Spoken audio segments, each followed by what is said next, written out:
Okay, dalam video yang sebelum ni punya kawan aku yang bawa. So part nombor 3 ni aku yang sendiri akan rasa. Dalam video yang ketiga, yang terakhir ni, aku yang akan bawa kereta aku sendiri. So nampak tak, aku dah pakai helmet tadi apa semua. So ni aku dengan kawan aku. Semua kamera semua kita dah siapkan dah. Tu kamera dekat aku punya tu pun ada. Kamera kawan aku ni pun dia dah pegang dah siap-siap.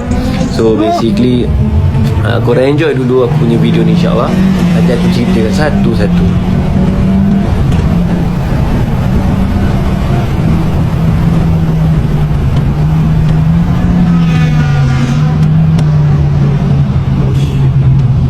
Okay, so dekat sini aku agak takut sikit sebab aku rasa aku dah laju tau. Aku rasa aku dah laju. Tiba-tiba ada je kereta yang daripada belakang datang sam. Aku rasa macam aku tak cukup laju ke?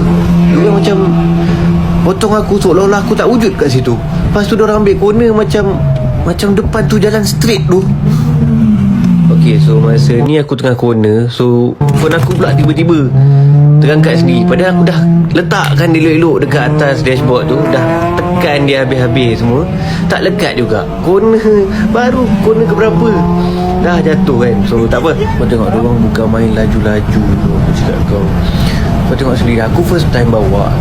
Aku sepanjang jalan, to be honest dengan korang yang tengok video ni nanti, to be honest, aku jujur dengan korang, aku hazard. Aku tekan hazard sepanjang jalan.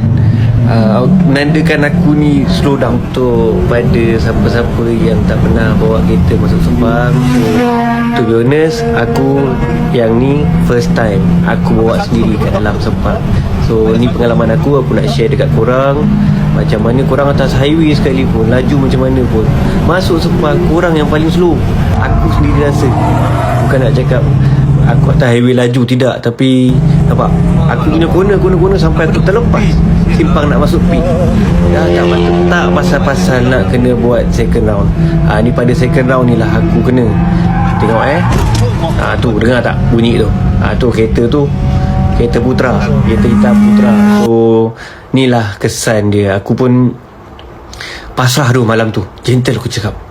Aku tak larat, penat aku tengok kereta aku sendiri. Sedih. Basically aku sedih nak cakap. Masa ni aku rasa geram je dengan orang yang langgar tu. Okay, bye.